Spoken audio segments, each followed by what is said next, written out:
Hello, people. How's it going? Well, this is just one of the some recommendations of U.S. involvement in war. First one is, of course, this one. It's a pretty good book. I like this book. I think it was pretty well written.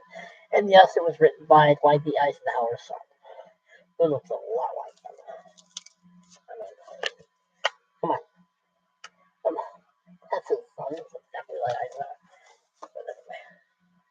But Far From Home, World War One was nonetheless a stirring American adventure. Achievements of the United States during that war often one of today's most acclaimed military historians. He wrote one about his dad. Their men dying in the throes on the stalemated Western Front. British and French generals complained that America was giving little too late. John Eisenhower shows why they were wrong. The European allies, which plugged the much-needed U.S. troops into their armies in order to fill in the gaps. Basically, they wanted to use the Americans as cannon fodder. And Blackjack Pershing just didn't have none of that. Fill the gaps, but General John J. Blackjack Pershing, the indomitable commander of the AEF, determined that its troops would fight together as a whole in a truly American army. Only this force, he argued, not bolstering the French or the British units, could convince Germany that it was hopeless to fight on. Pershing often criticized decisions led to the beginning of the end of the World War I, and the beginning of the U.S. Army as it is known today. The United States started the war with 200,000 troops, including National Guard as well as regulars. They were men principally retrained to fight Indians and Mexicans. As they just got done fighting the Guerrillas insurrection into Mexico, with George the old Patton there. Patton was there. They were just 19 months later. The army had mobilized, trained, and equipped 4 million men and shipped 2 million of them to France. It was the greatest mobilization of military forces the New World had yet seen. For the men, it was a painful baptism of fire. Throughout Yanks, Eisenhower focused on the small but expert cadre of officers who directed our efforts. Not only Pershing, but also the men who could win their lasting fame in later war: MacArthur, Patton, and Marshall. But the author has mind diaries, memoirs, after-action reports to resurrect the doughboys in the trenches. There is a book called Doughboys, but I don't have it, and I forget who the author is. And I also think that book was pretty good too, but I'll look it up in there. The unknown soldiers who made the advance possible. He brings vividly to life those men who achieved prominence as the AEF and its allies drove the Germans back into their own homeland. The irreverent diarist Maury Maverick, Charles W. Whitley, in his famous Lost Battalion, which wasn't even lost, it wasn't a battalion. And the Americans knew exactly where they were, and everybody else knew where they were. It's a good movie, by the way. I'll get to it. I have a book here somewhere. The colorful Ulysses Grant, Alexander, and Sergeant Alvin C. York, book over there too, who became the skits delivered by single-handedly taking 133 German prisoners. From outposts in dusky and glorious American backwaters for the final bloody drive across Europe, Yanks eliminates America's Great War as though for the first time. It's a good book. I like him as an author. That's one reason why I do recommend it. I like him as an author. He wrote very well of the Mexican-American War, So Far From God. The rest of it is Too Close to the United States. And that's how the poem goes. It's So Far From God and Too Close to the United States. It's a good book. I like him as an author. As for Alvin York, played very well by Gary Cooper and, Alvin York.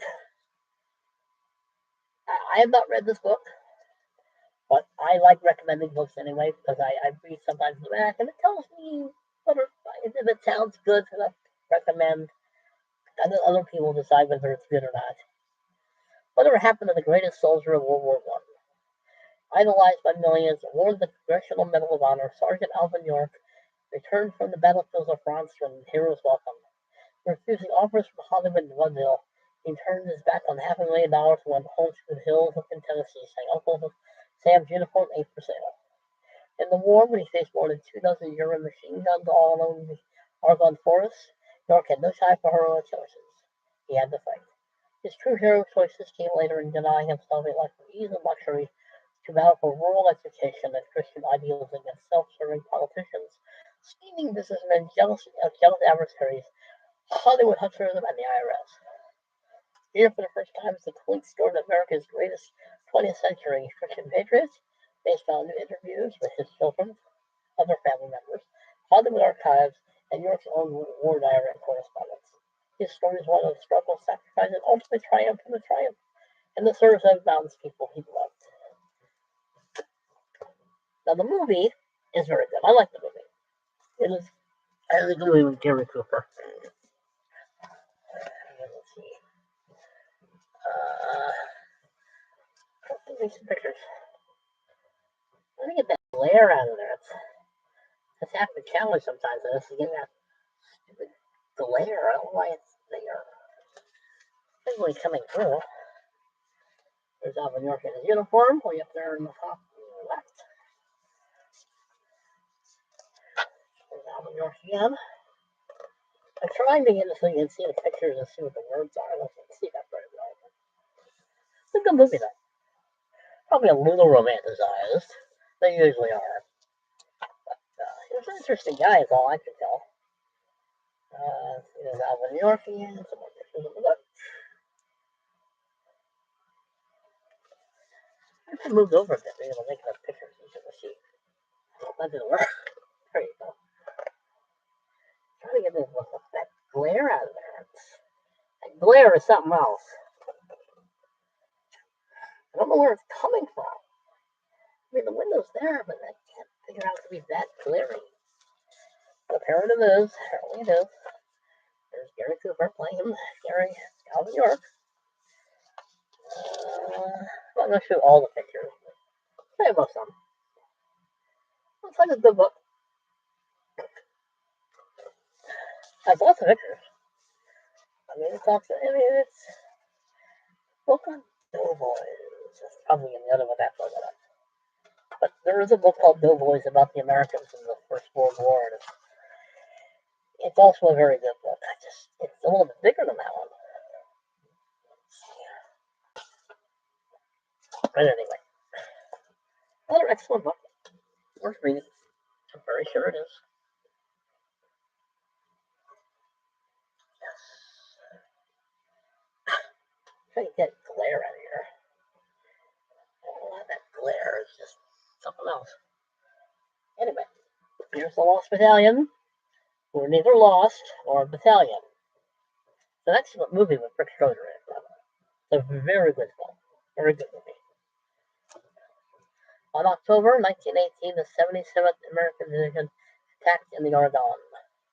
One this battalion of companies from two regiments got as far as they could. Germany closed in with the rear, surrounding 600 men 6 days later after an incredible hardship. The wounded and unarmed 194 were relieved. The author has reconstructed every dramatic hour of the 6 day siege, correcting myths, clinic official whitewashing, Johnson, Francis, and telling a more dramatic story. I mean, it's a good book. I mean, unfortunately, the officer, Charles Whittley, I believe, killed himself, unfortunately, later on in his life. It was PTSD, probably, because he just post-traumatic stress. He just got probably survivor's guilt in a lot of ways. But I remember when I read this book, I liked this book. So I got good pictures. So we get me good, decent pictures. But yeah, I like the movie. The movie is very good. The movie is very worth watching. It's one of the few decently made World War I movies. That's McMurray. Trying to find a picture of the Rick Schroeder character.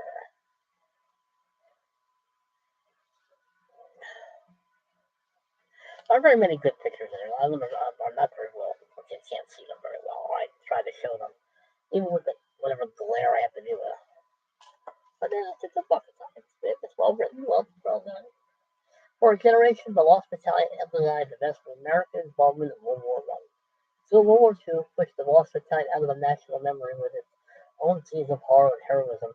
Mentions of the unit's names summed up what America admired in its soldiers. Unpretentiousness, courage, dogged persistence, and good cheer and adaptation under adversity. that author's name. Fairly certain I said it in the other book. But excellent book. Very good book. Very worth reading. Now this book, about the News Are Gone Offensive, is very excellent.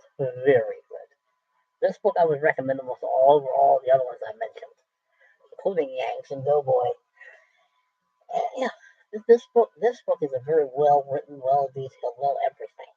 What a good account of those days of battle. On September 26, 1918, more than 1 million American soldiers prepared to assault the German-held Meuse-Argonne region of France.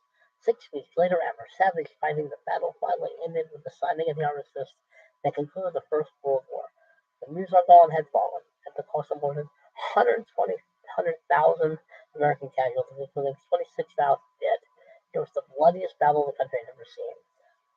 Featuring gripping portraits of remarkable men like John G. Pershing, Harry Truman, George Patton, Alvin York, Douglas MacArthur, and many other less-known soldiers in action.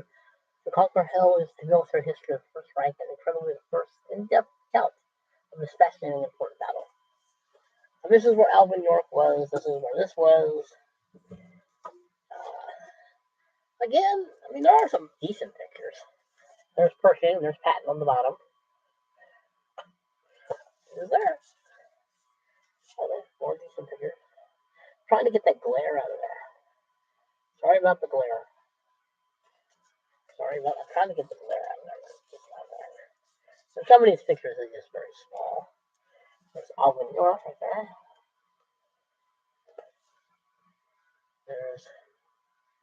There's MacArthur. Right here. Right you can tell MacArthur is the tall one. Let's see. Let's actually have a picture of there's Alvin York again. But yeah, my history group, when I had one, we did this book. And it's a very good book. A lot of bibliography stuff. Bibliographies are always important. I mean, I like them a lot. I think they're great. I would look for that other book from the Doughboys, but it says Doughboys. I don't think that's the book I'm looking for. But anyway, excellent book. I mean, really excellent.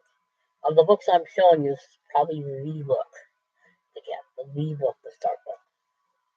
In any discussion on the Americans in World War One.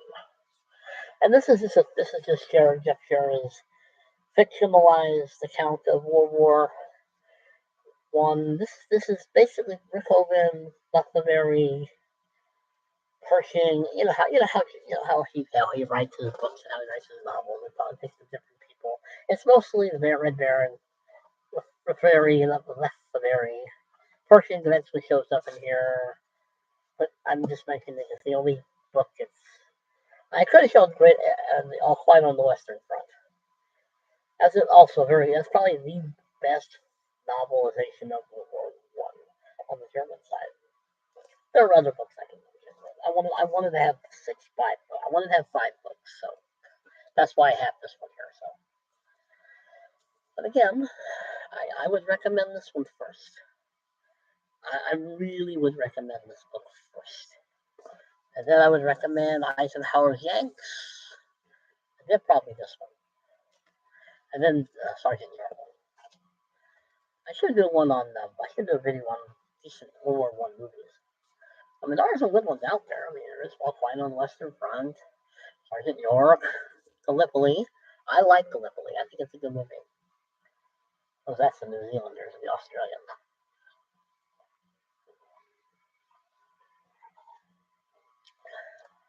Oh, 1917 is a good movie. War Horse is a good movie. Jack is a good movie. I'm trying to think of off the top of my head. But anyway, those are just some of the books I would recommend if you want to get into America in the First World War. Let's start with anyway. Like, share, comment. Like, share, comment. What's all missing? Share, comment, subscribe. Anyway, But yeah, I would recommend those books. Thank you for watching. Behave yourselves, people. I'm not going